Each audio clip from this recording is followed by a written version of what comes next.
नमस्कार, आप देख रहे हैं आईएनसी टीवी और इस वक्त की प्रमुख खबरें।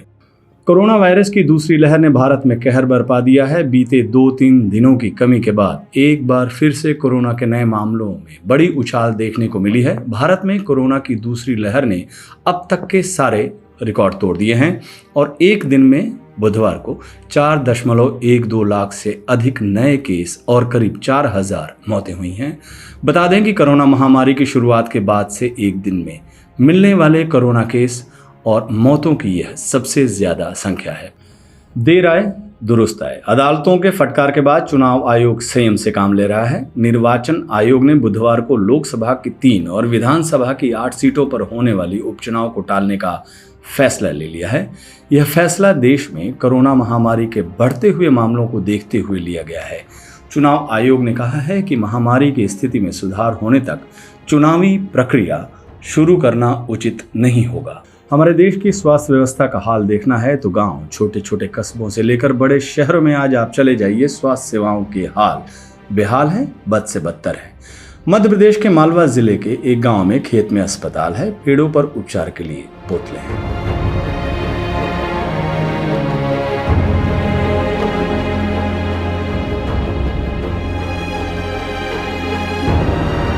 अफसोस होता है ऐसी तस्वीरों को देखकर और सवाल उठता है कि सरकारें क्या कर रही हैं। इन तस्वीरों को देखकर यही कह सकते हैं कि अगली बार जब आप सरकार चुनें तो ये तस्वीरें याद रखिएगा। किसी के बहकावे और झूठ मूठ के सरकारी प्रचार में मत आइएगा। कांग्रेस नेता राहुल गांधी ने ट्विटर पर एक वीडियो डाला है और उसमें उन्होंने लिखा है कि यह हत्या है और इसे छुपाया जा रहा है। पीड़ित परिवारों के प्रति मेरी संवेदना। सारे मरे पड़े।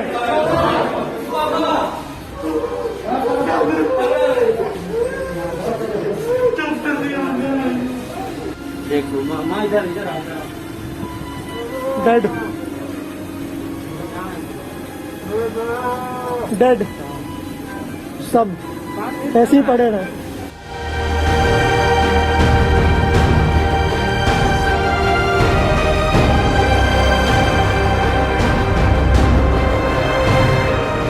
देश में कोरोना की दूसरी लहर थमने का नाम नहीं ले रही है। इस बीच केंद्र सरकार ने इसकी तीसरी लहर के बारे में चेतावनी दी है। सरकार के principal scientific adviser Vijay Raghavan ने बताया कि कोरोना की तीसरी लहर भी जरूर आएगी। वायरस का संक्रमण अपने सबसे ऊंचे लेवल पर है। अभी यह तय नहीं है कि तीसरी लहर कब आएगी और कितनी खतरनाक होगी, लेकिन हमें नई लहर के लिए तैयार रहना पड़ेगा। सरकार ने चेतावनी दी है, अब आपको सतर्क रहना होगा। सरकार ने इस पर अभी तक क्या करना है इसके बारे में कोई एक्शन प्लान नहीं बताया है। जीवन भगवान भरोसे है, इसलिए खुद को बचा के रखिए। सरकार का हाल तो आप देख ही रहे हैं। गर्मी भी है, कोरोना भी है, दवाई नहीं मिल रही, बेड नहीं मिल रहे, अस्पताल नहीं, ऑक्सीजन नहीं। इस बीच दिल्ली जल बोर्ड ने जारी एक बयान में कहा है कि हरियाणा से यमुना में कम पानी छोड़े जाने के कारण दिल्ली में वजीराबाद तालाब का जल स्तर घट गया है।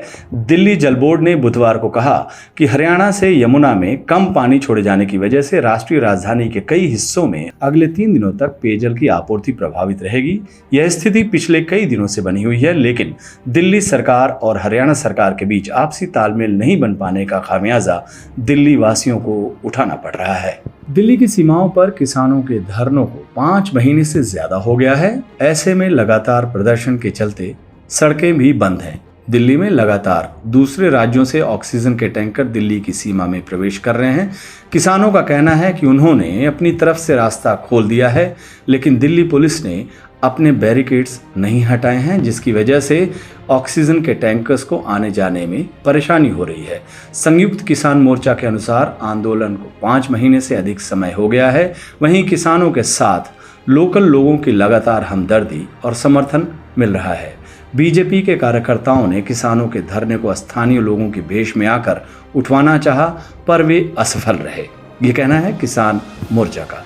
किसान संगठन के नेताओं के मुताबिक दिल्ली में ऑक्सीजन और अन्य जरूरी सेवाओं के लिए ट्रक और अन्य वाहन अब जा रहे हैं। उनके लिए कोई रोक टोक नहीं है। किसानों ने सड़क को खाली कर दिया है। किसानों ने शुरू से ही एक तरफ का रास्ता खोला हुआ है। किसान मोर्चे ने कहा कि उन्होंने 26 अप्रैल को दिल्ली पुलिस को एक औपचारिक ईमेल लिखकर भी बैरिकेड्स हटाने की मांग की थी, जिसका आज जवाब आया है। किसान मोर्चा ने कहा कि हम दिल्ली पुलिस, केंद्र सरकार, हरियाणा सरकार और दिल्ली सरकार से फिर निवेदन करते हैं कि रास्ता खोला जाए ताकि कोरोना के खिलाफ पूरी ताकत से लड़ाई लड़ी जा सके। किसान नेताओं ने केंद्र सरकार को चेतावनी देते हुए कहा है कि इस देश का इतिहास रहा है कि जिस सरकार ने भी किसानों का शोषण करने की कोशिश की है, किसानों ने उन्हें सबक सिखाया है। किसानों ने कहा कि मोदी सरकार ने किसानों के डेथ वारंट के रूप में 3 कृषि कानून थोपे हैं और उसे वापस लेना ही पड़ेगा।